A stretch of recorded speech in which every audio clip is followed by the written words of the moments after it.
Alors dans ce cas, ce tutoriel est fait pour toi, car dans cette vidéo je te présente comment construire une maison médiévale avec des ressources hyper simples à obtenir. Donc on commence avec une base de 9 blocs sur 7. On vient faire des petits piliers de 4 blocs de haut que l'on vient relier entre eux en laissant un bloc dépasser de chaque côté dans le sens de la longueur.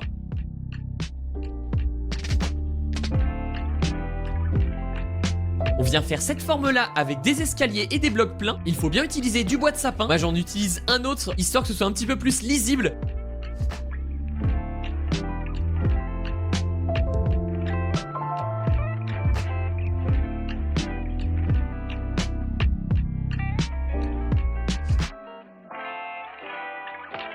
Mais vous voyez, je les remplace juste après avec des blocs de sapin. On relie avec des escaliers en bas et on vient refaire la même forme au milieu.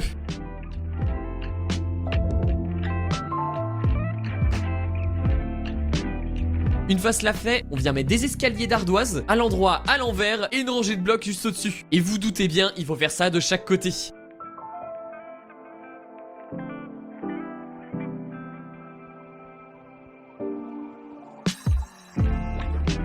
Une fois cela fait, on pose des blocs au milieu pour compléter le toit.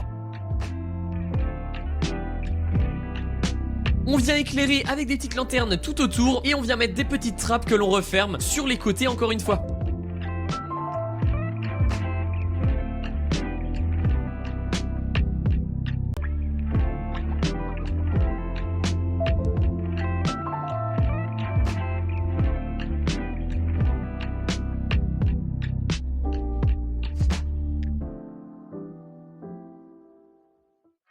Maintenant on s'occupe des fenêtres, donc c'est très simple, il suffit juste de placer un escalier à l'envers et un autre de chaque côté pour faire une petite transition et ensuite on vient mettre des petites trappes sur les côtés.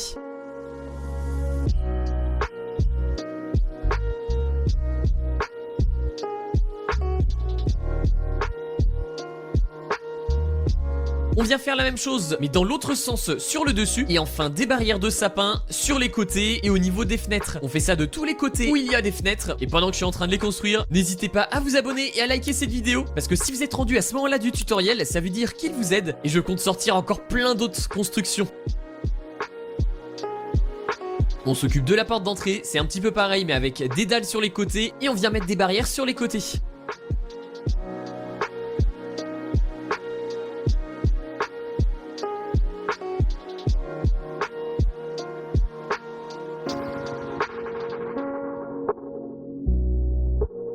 On s'occupe maintenant du deuxième étage et on vient faire un petit balcon. On continue avec des bûches et on casse juste au-dessus. Des barrières pour se protéger et des petites lanternes pour éclairer. Et une fois cela fait, on vient refermer avec des blocs de bois. On passe de l'autre côté, pas besoin de faire de balcon. Là on va juste poser une bûche centrale et des planches sur les côtés et enfin mettre des barrières pour délimiter les deux étages. Des petites lanternes encore une fois pour éclairer et des barrières en guise de fenêtre.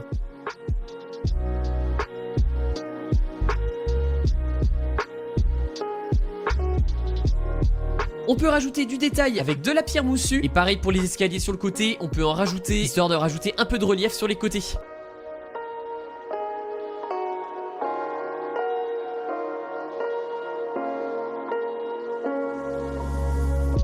Si vous voulez rajouter un petit peu de texture sur les murs, dans ce cas vous pouvez mettre des bûches de chêne écorcées. Comme ça reste dans les mêmes couleurs, ça ne se voit pas trop et ça rajoute un petit peu plus de détails.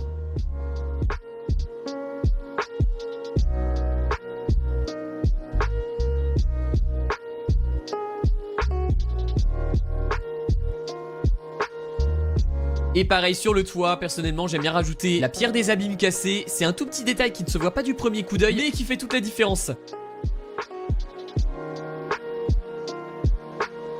Maintenant on passe à la décoration intérieure. J'aime bien faire une petite table de chevet comme ceci et un petit tapis autour de mon lit. C'est tout simple mais c'est efficace.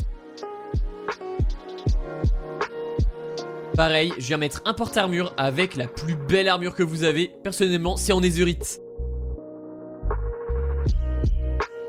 Pour ce qui est de la décoration du premier étage, il faut pas hésiter à placer tout le nécessaire pour la survie, avec un côté établi, table de craft, four et j'en passe, et de l'autre côté plutôt mettre des tonneaux ou bien des coffres. Et juste au-dessus, histoire de décorer, vous pouvez mettre des torches, des petites trappes et forcément du feuillage pour avoir un côté un peu plus cocooning.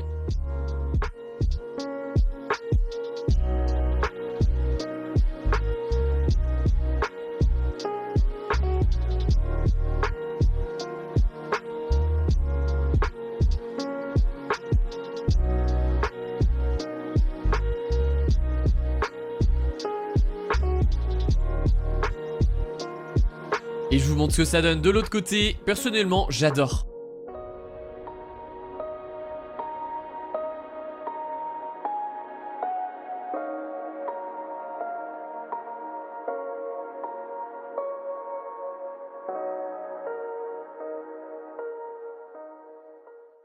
Une fois la maison terminée, il faut avoir un bel extérieur. Personnellement, je viens faire un chemin comme ceci, avec de la pierre, du gravier et de l'andésite. Il faut alterner entre ces 3 blocs. Et pour ajouter un petit peu de détail, personnellement, n'hésitez pas